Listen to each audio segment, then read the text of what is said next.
The civil war that began in 2014, a future no one could have predicted. Living hiding underground, the sadness of people self-hunger, projects the talk as good game. Some are fooled by the world, but we are different, we remain under.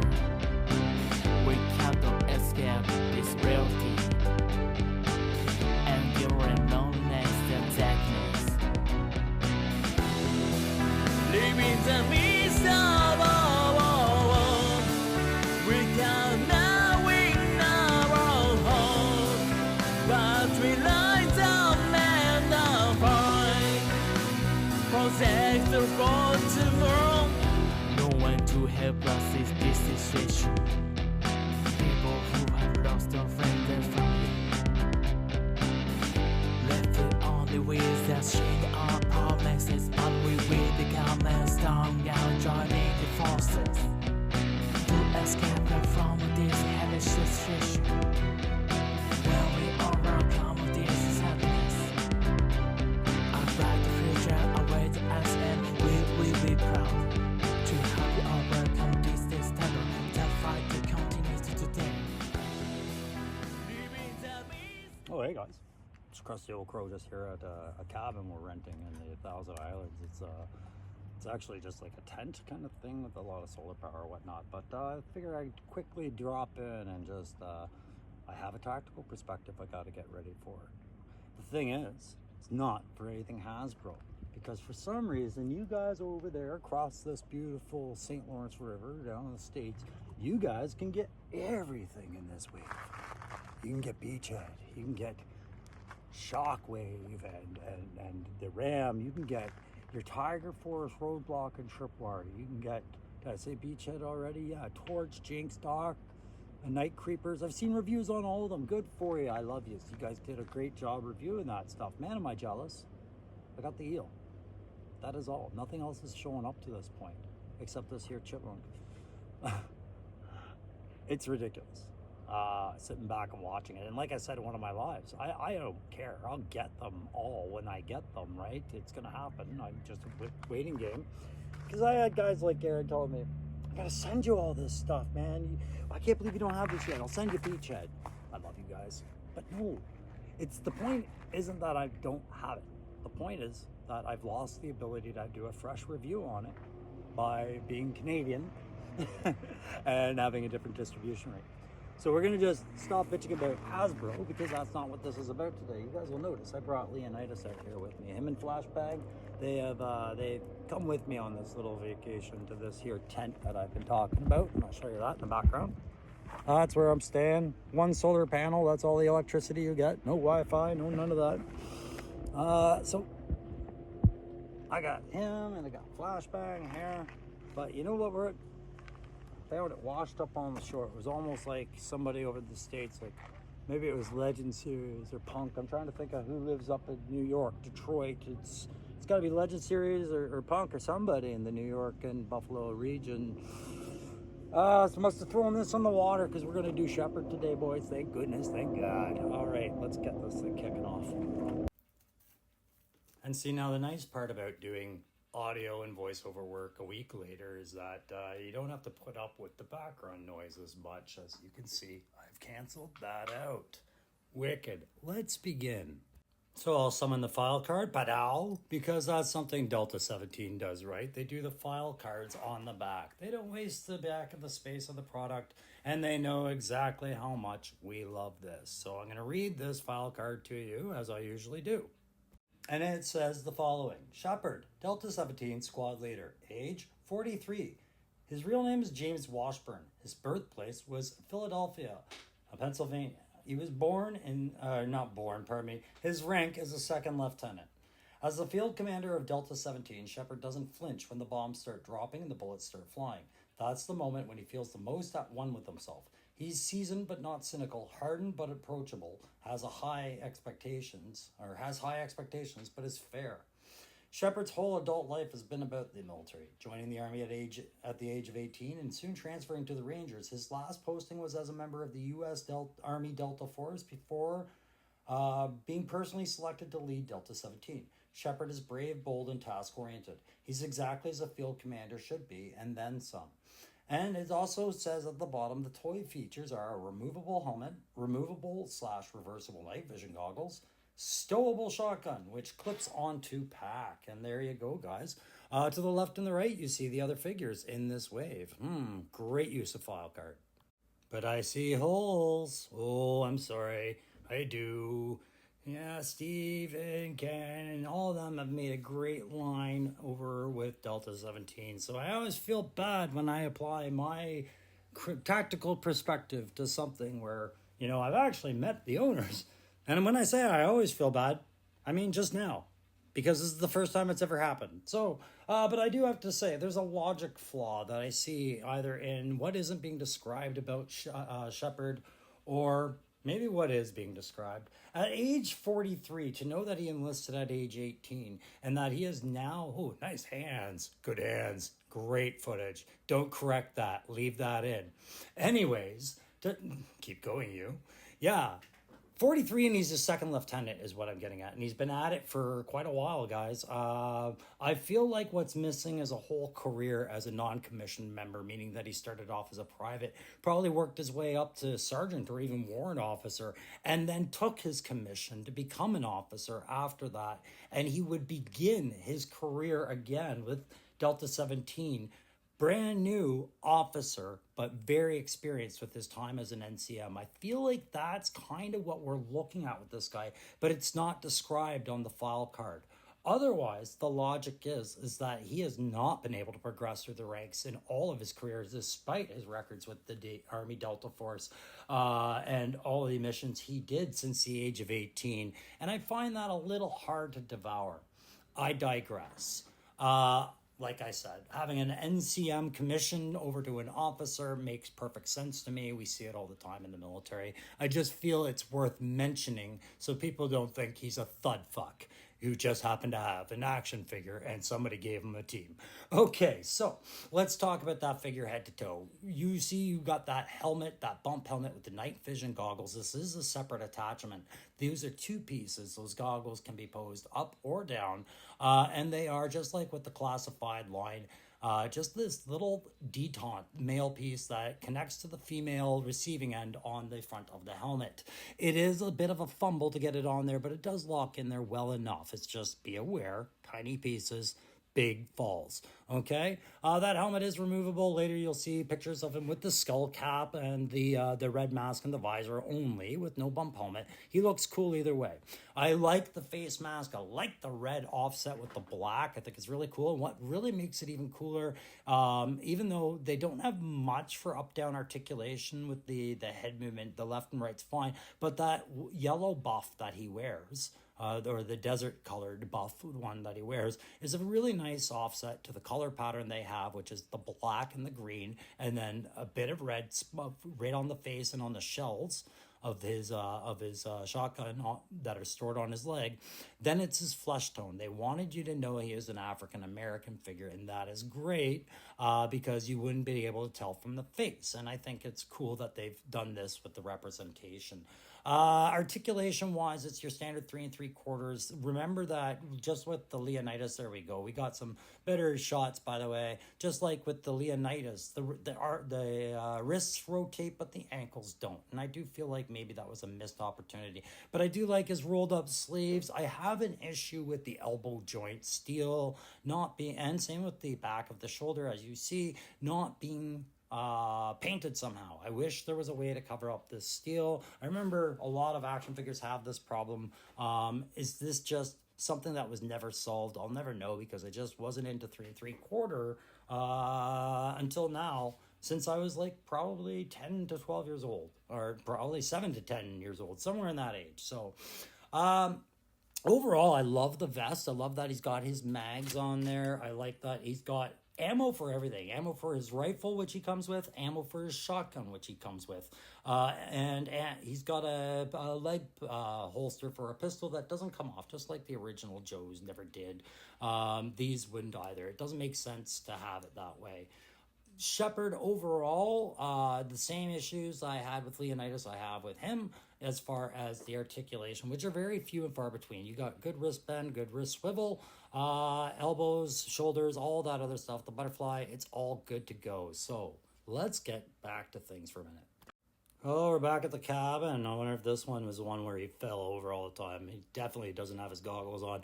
Anyways, yeah, so kit-wise, the backpack does have function. You can clip the shotgun in the backpack, but it is a very problematic clip. You have to have the shotgun exactly right, or it's just not going to seat.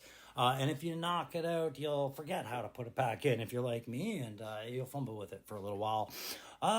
There's no good way to lock these things in at that scale besides exactly what they've done, which you can see the two clips that hold the shotgun in place, and it's got to be buttstock up and muzzle end right in line with the bottom of the backpack almost to get that thing seated, I found. And you'll see that in other shots of this thing.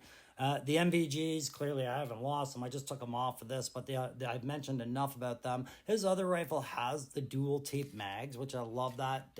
Doubling up your mags so you can just do a quick switch in a firefight. Cool. I'm not a big fan of the sights they put on it. It's kind of like a interrupted two-sight system that they're using on there. Not a big fan of it, but oh well, it's just a rifle. It's tiny. Overall, I was really impressed with Shepard as a figure, but not as much with the kit, especially with the tricks they were trying to do. And that's not a fault to 5x5 Toys who built these things. It's not a fault of Delta-17 who designed the characters. It's just a fault with plastics and manipulation that we're not going to get around at this scale unless you start using magnets, guys. But I'm impressed with it up to that point. I like this figure. There's my hand. So in summary, guys, Delta-17 has knocked it out of the park again with another great figure, clearly. There is a big love for the Shepard character. The design, the simplicity I've talked about, that color palette just really works, especially shrunk down to that scale. And as we've seen, thanks to guys like Tony Figs and Aaron the Toy Enhancer, you blow this thing up, this guy up to 6 inches, he's going to look just as cool. So a great figure, but to me, does he compare well to Leonidas? You guys know I was a big advocate for Leonidas. Oh, the Canadian ties, whatever. Sure that was in there. Maybe that was a bit of favoritism. He was the first one. He came with a dog, all that other stuff. The tattoos, I felt Leonidas was just a really strong looking figure, and I like the backstory. With Shepard, I can't really say I got the same vibe, right? And what it wasn't so much his backstory. Well, the look was solid, like to me, equally cool as what Leonidas was bringing to the table for sure. But in the backstory, I took issue with one thing. No problems in the comic, but the backstory. It says on the file card that his rank is a second lieutenant, and that later he says he spent his whole adult life, since the age of 18, trying to go to the Rangers. He became Delta Force. He personally selected to lead Delta-17. Man, I don't know any military in the world that would trust a second lieutenant to follow even their own shadow. Like, these guys are just too inexperienced. I just didn't understand the second lieutenant rank. That's too new to be so elite in context of what Delta-17 is. That's my only criticism, and that bumped them down a little bit as far as did I like the character as much as I liked Leonidas. Cool character, just that one glaring thing. The other issue I had, like I've hopefully I discussed at this point, is the kit loadout. The kit loadout is good for the vibe of the character entirely. There's no criticism coming out of that. It's the functionality of its little techniques and tricks. I'm talking about that shotgun rack, and I'm talking about the NVGs. Going back and revisiting those issues, again, I feel that Leonidas was the tighter figure overall for how the kit all worked. Okay? Creativity and play-wise, it brings the same amount of interest and passion to the table as what you got with Leonidas, okay? There's a reason this character is so interesting, and the looks and appeal is what I focus on, because I've only read the first issue of Delta-17, but to have his unit tattoo on his wrist, that's really cool for play and for individual and everything like that. But as far as it takes the idea of Delta-17 being a covert operatives kind of feel away from it, because they're getting inked their unit on there. So if they ever got captured, there'd be no question who they were actually with, right? So the espionage and lying and undercover aspects of any of this would be lost with a guy like Shepard. Thankfully, I don't think that's the role of Delta-17 in any of this, or Shepard per se. He's the squad leader. I'm sure they have someone like Kestrel or who knows, even Leonidas to go deep cover. But so overall, great looking fig, but that function with that backpack, this is a very specific load, like I said, how you can clip it on, and it takes a bit of nuance and finesse to get it on there. Same as with the NVGs, it's just like any other line toy. If you put NVGs in the helmet, there's only so many ways you can mount them to have them removable or work in two functions, down or up, right? You have to do the post system. It's very hard to make it work. They've made it work, but it's a delicate little piece. And because it's black and so small, it's very easy once it drops, unless you're walking on white carpets all day, maybe a while before you find that so bitch. Anyways, so let's give this thing that tack grade, which I'm gonna go with a solid 5 out of 5, because it's he's got that close quarter shotgun, he's got the ammo for the shotgun strapped accessibly, he's got mags for his rifles, he's got a tack vest and a load bearing vest. So sorry, he's got plates and a load bearing vest. Lots of pouches for the other nuances of what he would carry, such as NVGs, extra batteries, maybe some extra attachments for his rifles. He's got a sidearm. It's fixed. It's not like a classified figure, just like with Leonidas. That's strapped to the side where it should be. That backpack has some, good kit, probably a bomb of ammo in there, maybe an extra ration, maybe a first aid kit, who knows. And the helmet, great little bump helmet. It's got comms and it's got night vision capabilities. So tactically, I can't ding this guy for much. He brings a lot to the table. And as a squad leader, he's got comms. That's important. How many squad leader figures out there, guys like Flint or where they don't have clear comms denoted? Like, yeah, G.I. Joe Classified, they have that stupid little communicator, but the point's there, right? Earbuds, mics, throat pieces. That's how soldiers communicate in the modern battlefield. Anyways, so on the tack grade, perfectly well done. On the play grade, I gotta go down to about a 4, just because these pieces tend to bump. And once they're bumped, it's hard to get the rifle to set back in unless you get it exactly right. If you're an old dude like me, where the glasses have to come on, same as those lenses on the NVGs. A little bit of delicacy to your play and posing and photography, that's fine. Creativity, all that stuff. I'm gonna go back to just saying it's a solid 5 for the creativity. However, I'm gonna ding them on paint. And the reason being is because I should have done it with Leonidas as well, but the elbow joint steel being as visible as it is, yet they didn't have this issue with the knees, and I'm wondering why if it's just the narrow plastic and whatnot, is there not a way you can paint that metal? It just really draws the eye once you're looking at that figure, admiring the care that went into this, right up to the tattoo on the wrist, and then you're staring at a big silver elbow hinge. It's my only quality issue with Delta-17. All these other little criticisms, like the rifle pack and the NVGs, those are just things I don't know anybody else who would do it better, and I don't know if it could be done better. With the rifle clip system, I don't know. Figures are so small, right? The kit is so small. It's not like with Classify where you can subtly slip a peg or something, or break it down, right? These are too small to do that. So I'm going to bring it down to a 4 on that je ne sais quoi factor, which is French, of course, for I don't know what the fuck. But yeah, overall, strong figure, but just to me, I'm glad I bought him second, right? Maybe I should have bought him first, and then Leonidas would have been an even better surprise. But overall, I am extremely satisfied with the purchase. Yes, Delta-17 are a little bit more costly than I think possibly they should be, but that's how you get things started, right? You've got to have money to make product. You've got to make product to make money. These guys had to come out the gate one way or the other, and I'm glad they did.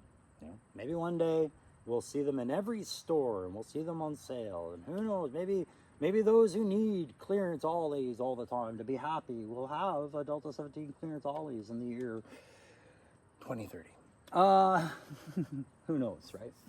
Guys, that's going to sum it up for this tactical perspective on Delta-17's Shepherd. I apologize for being so late with it again.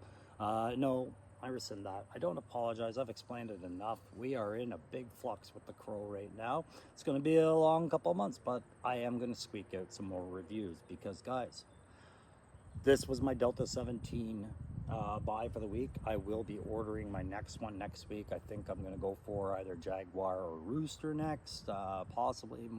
Who knows? We'll see. But the classified wave has started coming to me now. So I'm going to shift my focus over. On top of that, I have been big game hunting on some classified as well. And so my collection will be bringing back some old ones that you haven't seen me review. Like, you know, to expect Dr. Mindbender, but did you know Serpentor's on his way? Anyways, that's going to sum it up for now. Like, share, subscribe. See you soon. Bye.